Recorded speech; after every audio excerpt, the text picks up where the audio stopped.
खबर शामिल करते हैं बुरेवाला से। बुरेवाला थाना गगोमंडी की हदूद में मुबैना पुलिस मुकाबले में उजरती कातल मारा गया, जबकि उसके मुबैना 3 साथी फरार होने में कामयाब हो गए। पुलिस तर्जुमान के मुताबिक मुलजिम अब्दुल सलाम उर्फ सलामी डकैती, राबरी समेत 21 संगीन मुकदमात में रिकॉर्ड याफ्ता और लाहौर के कत्ल के मुकदमे में इश्तेहारी भी था। हलाक होने वाला मुलजिम थाना गगोमंडी, हंजरवाल, लाहौर, साहू का कल्याणा और पाकपतन में मुकदमात में रिकॉर्ड याफ्ता था। मुलजिम ने रवां साल बतौर टारगेट किलर बेटे से पैसे लेकर बाप को कत्ल कर दिया था, जबकि मुलजिम चंद माह से 17 साल लड़की को अगवा करके उसको मुबैना ज्यादती का निशाना भी बनाता रहा।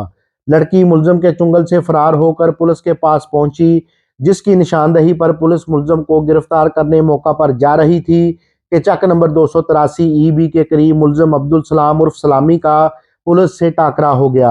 मुलजिम और उसके 3 नामालूम मुबैना साथियों ने पुलिस को देखकर सीधी फायरिंग कर दी। पुलिस ने भी हक हिफाजत खुद इख्तियारी के तहत जवाबी फायरिंग की।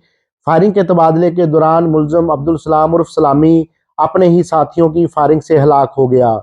मुलजिम के 3 मुबैना साथी मौका से फरार हो गए, जिनको ट्रेस करने के लिए एक खसूसी टीमें तश्कील दे दी गई हैं।